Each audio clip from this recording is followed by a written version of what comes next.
Live from Washington, D.C., this is Balance of Power with Joe Mathieu.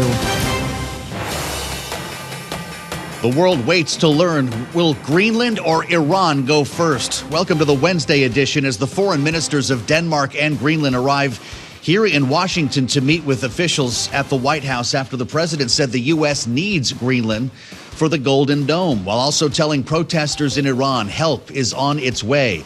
We'll unpack all of this with the latest from Bloomberg Washington correspondent Tyler Kendall, and we'll discuss with lawmakers from both sides of the aisle this hour. Democratic Congresswoman Haley Stevens of Michigan, Republican Congressman Bryan Steil of Wisconsin, who chairs the admin committee in the House, and out with a new congressional stock trading ban we'll talk about only here on Bloomberg. It's all about Greenland today at the White House, and maybe Iran too, as we try to tackle both of these stories in tandem with the help of Bloomberg Washington correspondent Tyler Kendall, who will be with us in just a moment, knowing that we've got officials in town here, and the U.S. president is reiterating his assertion that the U.S. needs Greenland for yet another reason now, and that would be the Golden Dome.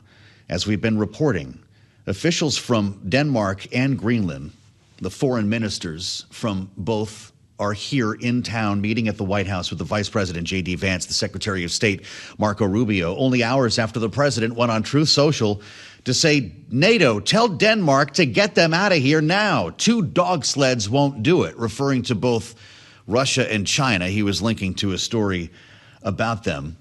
This is not something that the people of Denmark or Greenland appear to be interested in. In fact, we heard from the elected leader of Greenland, Jens Frederik Nielsen, in this case speaking through a translator, and we'll play your President Trump's follow-up as well. Let's listen together.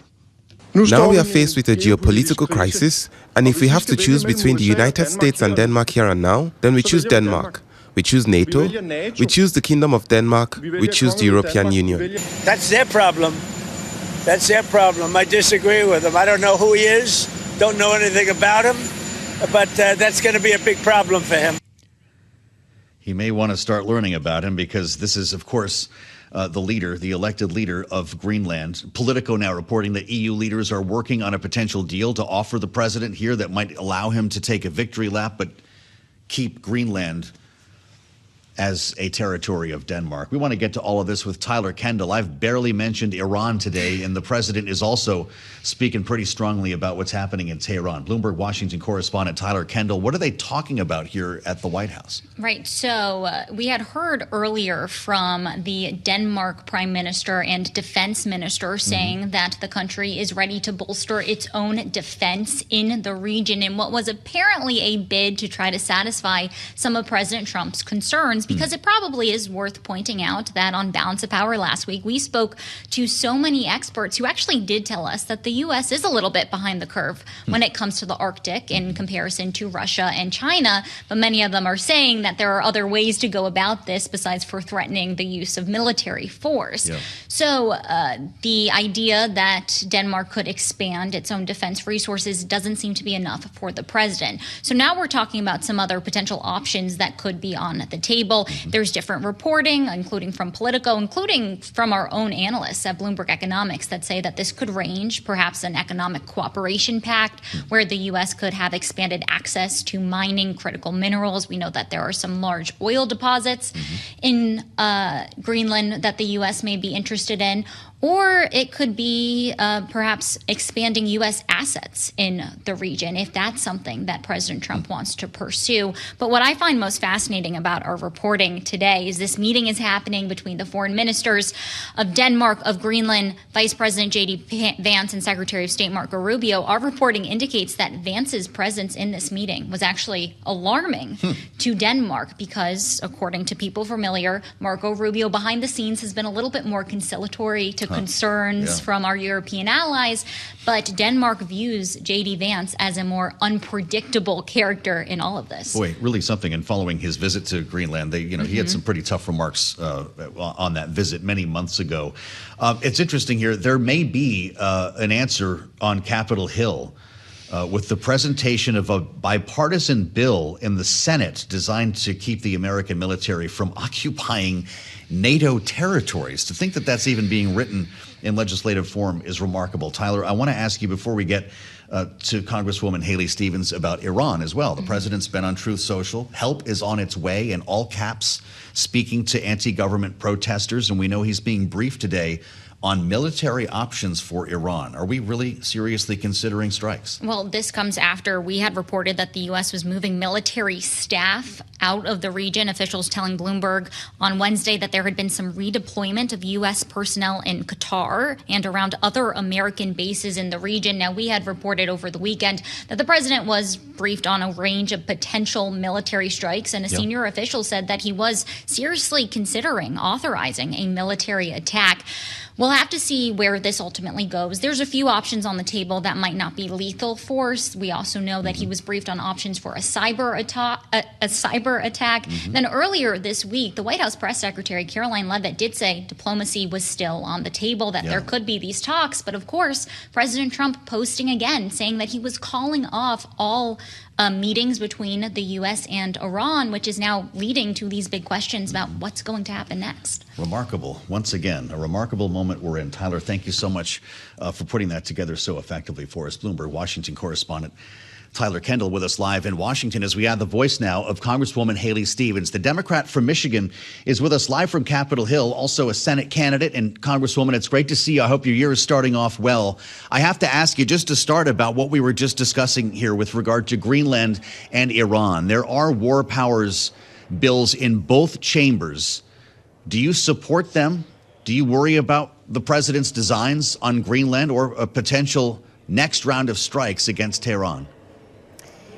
I do support war powers resolutions and Article 1 in the Constitution.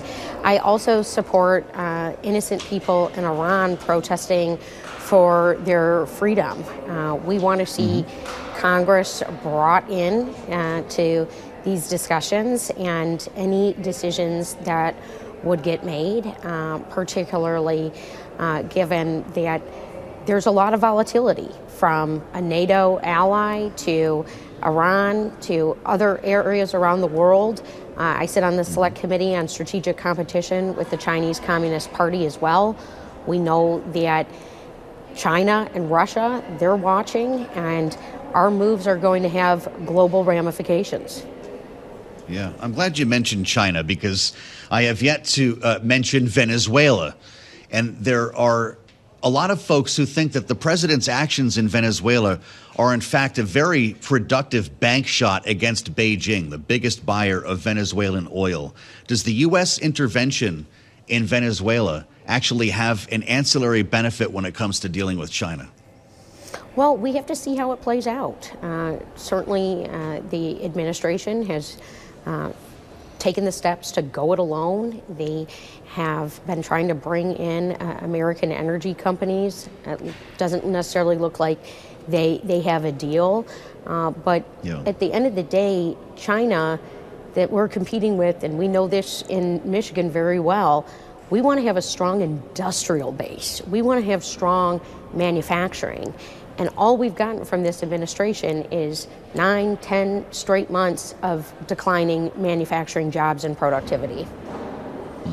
Well, speaking of manufacturing, the president of the United States was in your state yesterday. He swung through Detroit to make a speech on the economy, which touched on some of the other issues that we're talking about as well, including the Fed chair. And then he went to tour a Ford plant. And I know that it's one that's close to your heart, as not only someone who's been so deeply involved in the auto industry, having worked with the Obama administration and the Great Recession and representing an area teeming with auto workers. We saw the president talk about the auto industry and share some time with auto workers there. I can ask you about the one he flipped off a little bit later on, but I'm just curious, when you consider the backdrop of tariffs and the state of our economy, how concerned you are about the auto sector right now, because we've actually been seeing some pretty great advances for these companies. Well, we're also seeing rollbacks on investment. There's been headline after headline that has revealed that the investments coming into our industrial base for manufacturing is being pulled back. As someone who worked in the Treasury Department during the Great Recession on that auto rescue, I will tell you it's very eerily similar. to the things I heard back then to today. People saying, oh, we made it through the Great Recession. We can make it through this time of uncertainty. And it's one thing if a very, very few are seeing a bigger paycheck, but at the end of the day, it's our workers who are paying more. Erratic tariffs are a tax. They're a tax on consumers. They're a tax on small to mid-sized manufacturers. We have this administration giving billions of dollars to Argentina when we should be helping these small to mid-sized manufacturers and their workers, folks who I know very well, who are paying a huge cost because of these tariffs, because they're operating like a tax. And they're not being implemented well. They haven't been. It's been erratic. It's been chaotic. We didn't know which way this administration was going to go day after day. And now the president yet again is taking a victory lap. And he's given the middle finger to manufacturers and workers multiple times over. And proof's in the pudding. We see it in the data, Joe. Well, it's not a coincidence that he went to your state to talk about the issue of affordability, Congresswoman. He, of course, won Michigan. And I'm wondering how you think this issue plays for voters in Michigan, in an issue that he refers to at times as a Democratic hoax. Well, I'll tell you what, I'm offering real policy solutions for Michiganders each and every single day for their pocketbooks and for their jobs. I've authored good legislation that says no tariffs on groceries, because blanket tariffs on imported food is causing the cost of your grocery bill to go up. It is costing you real dollars. Same thing with a bill that I've authored to offer a real industrial policy solution for our dependency on China for critical minerals. I call this bill Unearth America's Future Act, loan guarantees, tax credits, create jobs, lower costs. That's how we get things done, and that's real lawmaking. How about capping credit card fees and interest rates? What did you think of that? Donald Trump on the phone with Elizabeth Warren this week, meeting somewhere in the middle on capping interest rates on credit cards. Is that something you'd support? Well, there's a lot of great Democratic ideas that we'd like to see this president support. First and foremost, extending the ACA subsidies and making them permanent so people can afford their health care. That is something that I hear from Michiganders around the clock. Credit card debt is very real. It has ballooned to $1.2, $1.3 trillion. That's because the grocery bill is going on credit cards. So let's talk about proven strategies to lower cost, create jobs, and grow our manufacturing economy. That's what I'm doing every single day for the people of Michigan. Just a minute left, Congresswoman. With all of that said, you're running for the Senate, and there's an important bill in the Senate, the Moreno bill, that would extend those ACA subsidies for 2 years, but with some restrictions. That's different than the clean extension that passed the House. Is it something you would support? We need to see this legislation get passed and signed into law. The Senate should take up what we passed in the House. It was bipartisan. It was a step in the right direction. It was actually a very bipartisan bill. So we'll see what the Senate comes back with. But I want to give Michiganders some relief. It's also why I'm fighting so hard for their Medicaid and Medicare, the certainty that folks need to just go about their everyday lives. Michiganders know I'm always going to have their back when it comes to dealing with health care costs, their jobs, and our sound, good economic policy. I'm not going to be a rubber stamp for this administration like Mike Rogers. I'm going to be a fighter for Michigan. Good to see you, Congresswoman. Let's do it in person next time. Thank you for coming back to see us here on Bloomberg TV and radio, the Democrat from Michigan and Senate candidate in the battleground state of Michigan. We assembled our political panel quickly for their thoughts on this. We're going to talk to Republican Congressman Bryan Steil coming up next this hour. Adam Hodge, Bloomberg Politics contributor, Democratic strategist, managing partner at Pulpit International, alongside Republican strategist Maura Gillespie, Bluestack Strategies founder. It's great having you both with us here. Maura, as a longtime creature of the House, I'm wondering your thoughts on what you just heard and whether, in fact, we should anticipate a deal to extend or revive Obamacare subsidies. You know, I think you heard a lot of members, who went home to their districts and really listened to their constituents, and they recognize the pains that many Americans are feeling in terms of the word affordability, right? And so when it comes to healthcare costs, they have risen. And so they do need to address it. And I don't think that Republicans can stand by simply the idea that Obamacare isn't working. And while that may be true, it doesn't take away the pains that Americans are feeling in terms of cost. And so they do need to be showing a good faith effort to negotiate and to work with their colleagues across the aisle to get something done that is both a long-term solution and a short-term solution. So it's something that needs to be really focused on, and I don't think they can get away with simply ignoring it any longer. And so I think the Congresswoman there is right to point that out. Is the momentum here for this, Adam Hodge, or is this a waste of time for lawmakers? I mean, Joe, we talked about this a little bit last week. I thought maybe you'd get 20 votes for the bill. We ended up with 17. That's stronger than I think people were honestly expecting. And it does give some momentum. There's proof that there is bipartisan support for a clean 3-year extension. I mean, maybe we end up with a 2-year clean year extension, but I think the Republicans, if they're smart, wouldn't give Democrats another bite of the apple to put this over their head and keep beating this drum, because it has been no question. It has been incredibly effective as a tool for Democrats to paint the Republicans as not dealing with affordability issues. 1.4 million fewer people signed up for Obamacare in the last year. That's a real problem for the White House. People have higher costs. That is a real number. That's a real number. All right, our panel's going to stay with us. We're going to talk with Republican Congressman Bryan Steil of Wisconsin, and then we'll bring back Adam Hodge and Maura Gillespie as we try to figure the way forward here on subsidies and on a stock trading ban. We'll have that next right here on Bloomberg. This is a big story for our audience and certainly for the lawmakers we talk to on a daily basis here on Balance of Power. Thank you for being with us on the Wednesday edition. It all comes together in the House Administration Committee. An important markup here as the committee considers this bill to bar lawmakers from trading stocks and putting it on a fast track. After this was announced by the chairman of that committee, Bryan Steil, the Republican from Wisconsin, joins us right now live from Capitol Hill. Mr. Chairman, it's great to see you back on Bloomberg TV and radio. This is an important moment here, knowing that the existing legislation, the Stock Act, is rarely enforced. This legislation you've brought forward has more teeth. It would, however, not require members to divest all of their holdings if they were elected and brought into Congress. Is that the biggest difference between these other bills? There's a lot of proposals that have come forward to prevent members of Congress from profiting off of insider information. A lot of them have collected a lot of dust. The legislation that I introduced that we passed out of committee earlier today, we have commitments from leadership that's going to come to the House floor in the near future. What it does is it prevents members from profiting off of insider information using three key steps. One, members of Congress, after being elected, won't be allowed to buy new individual shares of stock. An individual that comes in with shares in their portfolio, they may hold them, they may sell them, but if they sell them, they're required to provide 7 days advanced notice. That prevents them from being able to profit off of insider information. It has real teeth associated with the bill. You've seen the reaction from some Democrats, including Alexandria Ocasio-Cortez. She says the real bipartisan stock trading bans bill is already ready.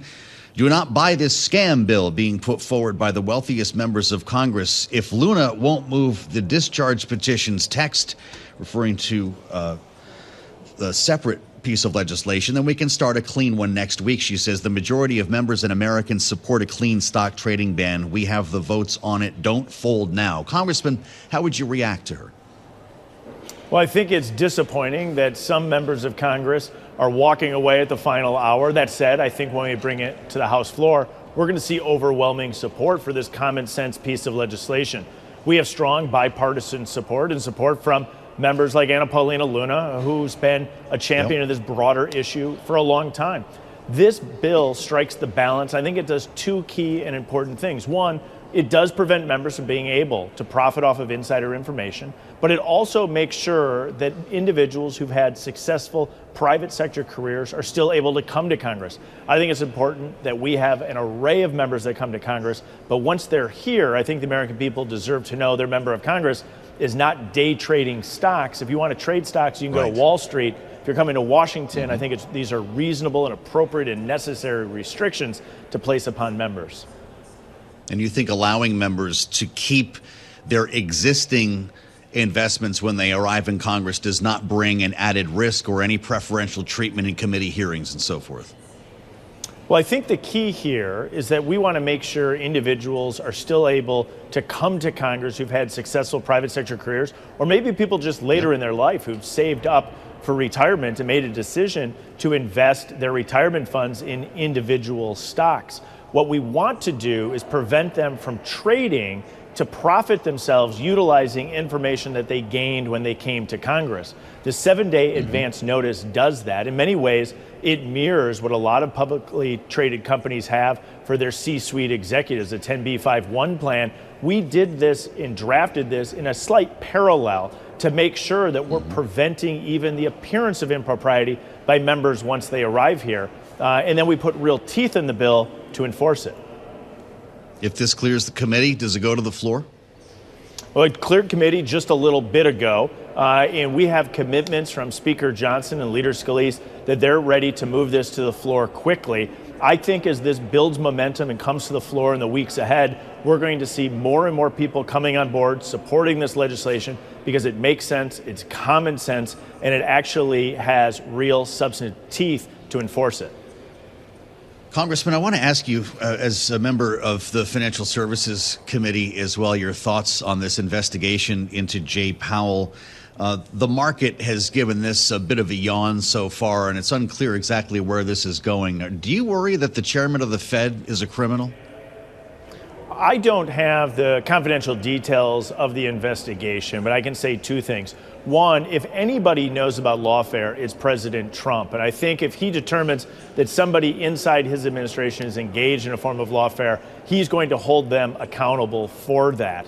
I think the second point is that I can say for sure that in many ways this causes a distraction on our ability to reform the Fed. Chairman Powell was scheduled to come before the House Financial Services Committee to face tough questions from both sides of the aisle.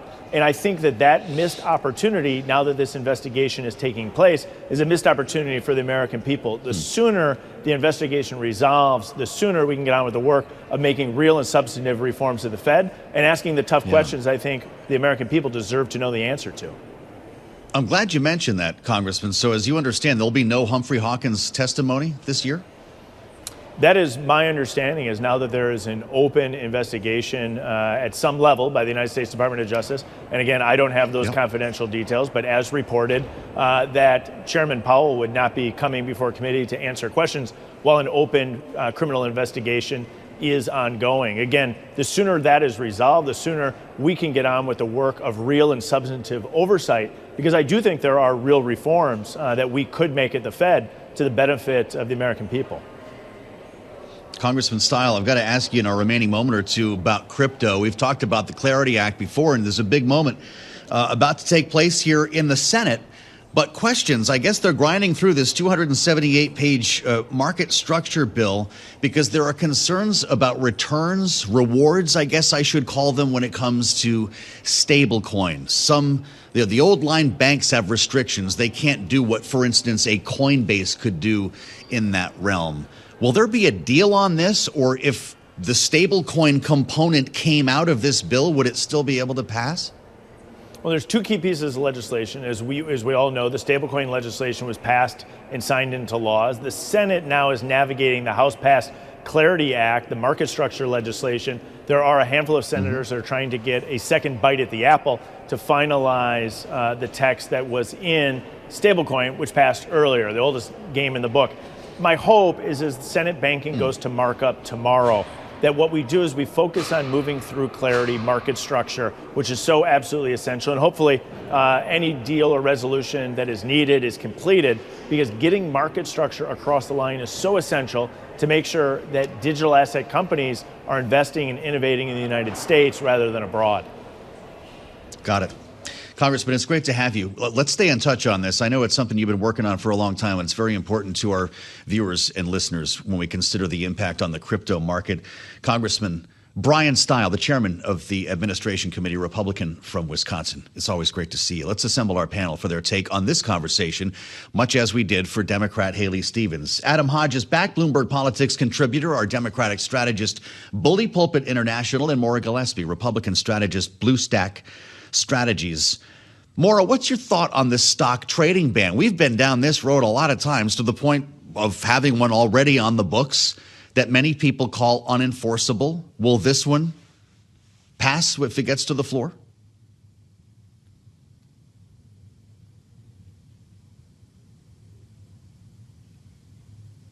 I think you're muted there, Maura. But no, please go ahead. So I think it seems pretty common sense for a policy position for members to message on. Now, to actually follow through and do as the law says, that seems to be somehow a problem for some of them, which it shouldn't be. I think as a voter, you don't want the members of Congress who are making policy decisions that affect the stock market to then benefit off of it. That just seems corrupt. And so to enforce a law that should be, again, as I said, a common sense piece of legislation, certainly needs to have more teeth on it. And I'm hopeful that members who say that they support this will actually abide by it. I think that there was a message out there from Senator Mark Kelly who put it pretty succinctly by saying, talk is essentially, I'm paraphrasing here, talk is pretty cheap. You could just go ahead and stop trading stocks now. You don't need to have this law in place to be doing it because it's the right thing to do, essentially. So I hope members who are supporting this are also keeping that, in mind.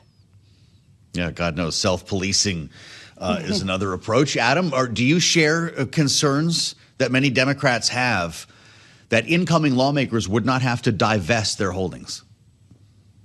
Well, I think it's not just the divestment, but it's also a couple other issues, right? The fact that members of Congress's families aren't included in this seems like a pretty big loophole to me, but also it seems excessively focused on equities when we know members of Congress are privy to insider information across a whole range of financial instruments, right? Not just equities. So that to me feels like a bit of a gap. But I think Maura was onto something here. There is a real distrust among the American people that members of Congress go to Washington and still fight for them. And this stock trading ban, or members being able to trade on insider information, just eats away at the credibility that members of Congress have. And it's why you think you've seen part of the Congress's popularity with the American people plummet. They think that you're out on the take. You're not really there to solve their problems. They're going to be less likely to have confidence in Congress's ability to solve the big things that actually affect their lives. So that's why I think, not only from a messaging standpoint, but from an actual policy standpoint, getting a real bill with teeth and transparency is critical. We learned something pretty interesting in that conversation with Bryan Steil, confirming what we had heard earlier this morning from the chairman of Financial Services, French Hill. Jay Powell is expected now to not appear for his twice annual testimony on Capitol Hill, Maura Gillespie. The old Humphrey Hawkins testimony, if you're old enough to remember when we called it that, this is just one of the side effects, one of the elements of fallout from this investigation. We've got less than a minute. How important is it that this hearing will not occur?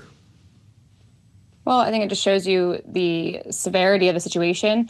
And I'm curious to watch what happens with, again, having an independent Federal Reserve is so critical to not only our economy, but how our dollar does.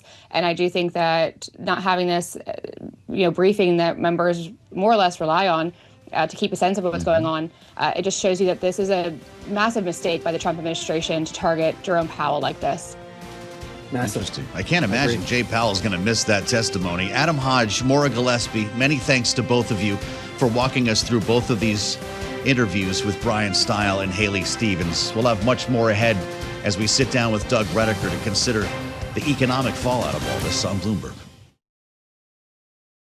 Norah, this is an interesting inflection point with the markets. I know we're not having a lot of fun today, but pretty darn close to their highs of the session. S&P 500 just a couple days ago at an all-time closing high. How much at risk for a pullback are we as we get further into earnings season? Well, it's interesting because this is the first back-to-back losses for 2026 if we think about what we're on track for as we head toward today's close. But a lot of the attention has been on the banking sector, as we've been speaking about. Yep. Of course, they tend to mark the start of earnings season more broadly. We've been hearing from JP Morgan just yesterday. We did get some results out of Wells Fargo, Bank of America, Citigroup, all reporting. And what we're really hearing is a lot of spending, really. That's what the focus has really been on, about bank expenses. Mm-hmm. Of course, we think about the fact that Wells Fargo, it had a profit miss. We also did have severance costs that drove up expenses, about $612 million on severance payments alone. And we're going to be hearing about more and more job cuts, not just exclusive to Wells Fargo. So you're really seeing that being the broad-based focus that a lot of traders are dissecting right now in this moment. But if you kind of flash back about last year and the year prior, we did see double-digit gains on the year for the KBW index, which of course tracks a lot of those banking stocks. So it's also, you were seeing a bit of a rotation into that group. So the question is whether or not we're going to see some sort of pullback there as we head further into 2026. Yeah. We get the big investment banks tomorrow, right? Goldman and Morgan Stanley. Are those the exceptions here? Animal spirits, an IPO pipeline that looks better than it has in a few years? Well, we're certainly going to be keeping an eye on the initial public offerings that come through this year. Of course, if you just flash back to 2021, we did see a really, really robust market when we think about those that are debuting to the market. But there's going to be a lot of attention and focus as we really start to see some of those deals really trickling through, especially as we think about those names that are debuting to market. So there will certainly be a lot of attention as we continue to parse these big names that are coming out during this bank earnings season. Mm-hmm. All right, Norah, we thank you. We'll be thinking about this tomorrow when we get the next batch. Norah, Mulinda live in New York here on Balance of Power. Thanks for spending part of your Wednesday with us. I'm Joe Mathieu in Washington here on Bloomberg TV and radio as we consider the messaging from President Trump. And we understand he could be speaking to reporters a short time from now. And we may get a follow on what we heard yesterday in Detroit, the affordability speech, when we heard not so much about how to get to prices, but more about the way the market works or shouldn't be working, according to the President of the United States. Consider the CPI data we saw yesterday. He didn't talk as much about that. Listen to what he said. In the old days, when you had good numbers, interest rates would go down. When you had good numbers, the market would go through the roof. That's the way we're going to make it again. That's the old-fashioned way. That's the right way. Today, if you announce great numbers, they raise interest rates to try and kill it. So you can never really have the kind of rally you should have. What happens and what we want, we're going to have a lot of great months, a lot of great quarters. I want the market to go up. And I think most people would agree. We're going to try to get into the economic messaging, an evolving message that's coming from the administration on this week that we learned of a criminal investigation into the Fed chair and, of course, saw those CPI numbers. With a good friend of the program, Doug Rediker is back with us, founder, managing partner of International Capital Strategies and former member of the executive board at the IMF. Mr. Rediker, welcome back. It's great to see you. Thanks, Joe. I hope your year is starting out well. The president doesn't like the way it's going here for the markets, but I don't know how far you need to go back to a world in which a hot economy resulted in lower interest rates. I think what we saw President Trump say is, I want growth. Mm-hmm. I don't believe that there's a connection between growth and interest rates and inflation that most economists would say is kind of a starting point. Yeah. So if you take away that limitation, then in the president's mind, lower interest rates, faster growth, good for everyone, markets respond, everything fine. I'm not sure the world actually works that way, and I don't think the markets necessarily think that's how it all works. But that's, I think, what the president's thesis is. Or ever have. Stephen Myron today says we still should have 150 basis points in cuts this year. What would happen to the economy if the Fed actually did that? Would we have the 5% growth the president says? Would we have 10% inflation? I mean, I think that's an unknowable question because I don't think the FOMC would ever go for that. Yes. Right? They are reasonable, seasoned people from right, left, and center of the political spectrum, but they're all rational actors are not going to do something like that. If you end up in a world in which we are dropping interest rates, the Fed is dropping interest rates by 150 basis points, that presumably means we've got a big problem. Like a deep recession. Right. Yeah. Not that happy days are here again, let's just add fuel to the fire because fire is good. Fire sometimes burn things down, too. Well, that is very true. We can talk about creative destruction on another day, Doug Rediker. But tell me about this idea of Jay Powell facing a criminal investigation and no longer able to deliver his semi-annual testimony before Congress. Who's that going to help? Yeah, that's a really interesting dynamic that I'm not sure that the U.S. Attorney for the District of Columbia fully appreciated when she apparently moved ahead with this. How about it? I think the story that's really interesting is, number one, the Republican, Democrat establishment and global support that Chairman Powell has received. I mean, it's been really quite extraordinary to see the almost universal support he has received. I don't know if the U.S. government decision, and I say it that way because we don't know who actually made the decision, really contemplated this response, nor what your question suggests, which is now Chairman Powell says, I'm sorry, I can't comply with my Humphrey Hawkins requirements because I'm under investigation. Wow. So there are all of these, if you don't have a formal process, whether it's for this decision or any other, the unintended consequences start to mount up. And this is just one of them. But it does mean you've got a Fed chair who's going to be less transparent, not more. Well, I know the president doesn't like him. He called him a jerk yesterday. He wants lower interest rates. But a lot of people saw that CPI report yesterday and said, you know what? This proves that Jay Powell's been on the right side of history. Again, I want to say it's Jay Powell and the FOMC. Okay, fair enough. Because although the chairman obviously has the power of the chairmanship, the committee itself, I mean, there have been one or two dissents, fair enough. Yeah. But in general, this has been a committee in FOMC that has been broadly supportive of the direction Chairman Powell has been taking the Fed. And for good reason. I think actually if you looked at this objectively, then you've got inflation that is not where they want it to be, but coming down. It's plateaued a bit, so they're a little bit concerned. Unemployment is a concern. It's a real concern, not based on interest rate policy, but based on the productivity gains and the unemployment concerns, largely out of AI and the other technological advancements. So the Fed is saying, we don't know, but we have a dual mandate. We're going to take that seriously, and we're going to act accordingly. And as you say, the figures we've seen so far have kind of supported the Fed's policies. Well, so we can add even more uncertainty. The reason we first called you a couple days ago to join us today is there was a decision day for the Supreme Court, and it was expected that today might be decision day on the president's tariff regime. We still don't know what's going to happen to these so-called reciprocal tariffs. The Fed doesn't either, so in the end, still can't really draw a real conclusion, right? Yeah, and I think that a lot of us think that the tariffs are illegal under IEEPA, but we don't know what the rationale the court will ultimately decide. So they could split the baby. Yeah. And you could have something that is on one side ruling that they're unconstitutional, but the refunds become a more tortured process, could take years. We just don't know a lot of what is and isn't going to be in an ultimate decision by the court. And if we don't know it, I don't think the Fed has any greater insight than we all do.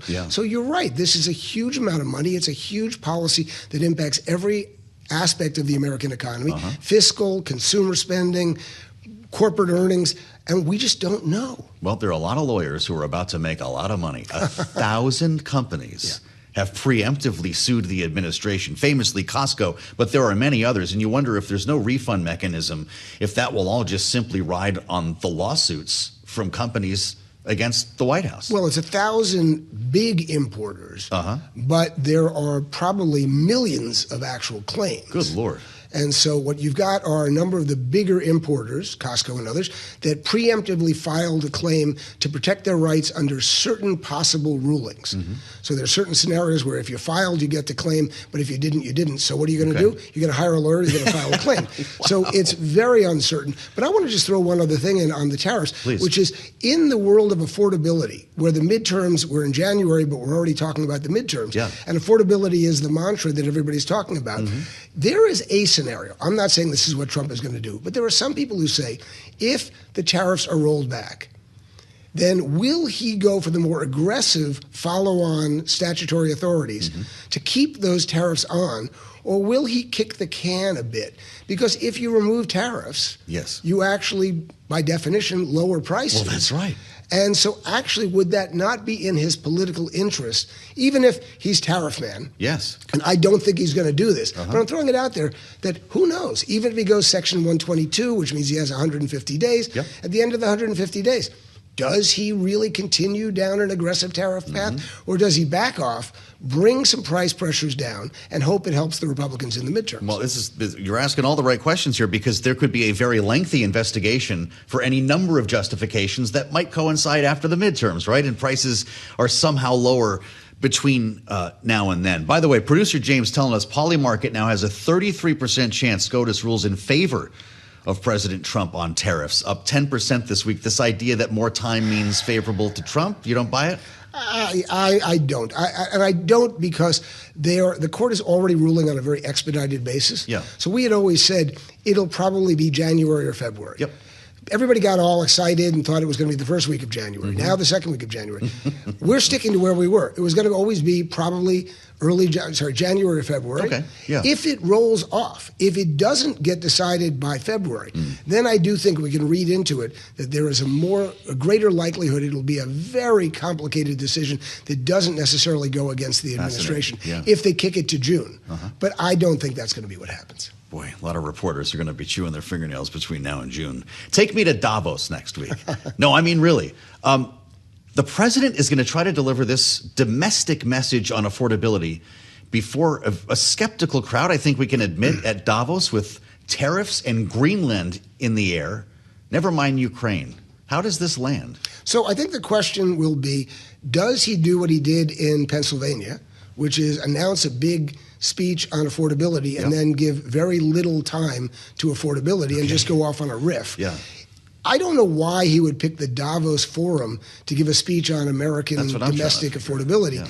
So the question will be, how much does he actually stick to the script? Or with the great and the good of the international community sitting in the audience, is he going to just feel compelled to deviate to Greenland, to NATO, to whatever strikes him, which I think is probably more likely going to be the outcome. But I think if he sticks to the script, which would be rare for him, it's probably a missed opportunity because the audience won't be focused on it, and it's the wrong audience to deliver that message anyway. Yes, that's so right. I'm not sure who's advising him on it, and I think he probably will deviate from it. Fascinating. We've only got 30 seconds left. Are there going to be deals made at Davos, or is this just a chance for us to all get together and talk about big ideas? I think this is going to be a rather dysfunctional Davos because there'll be people who say it's all about Trump. Then there'll be people who say it's not all about Trump. Then there'll be people who know it's all about Trump but will argue that it's not about Trump. And so it's really going to be all about Trump. But the last thing I'd say is whatever the conventional wisdom in Davos is almost always wrong. Fascinating. We got to do this way more often. The great Doug Rediker, I'm delighted you came over. Founder, managing partner, International Capital Strategies.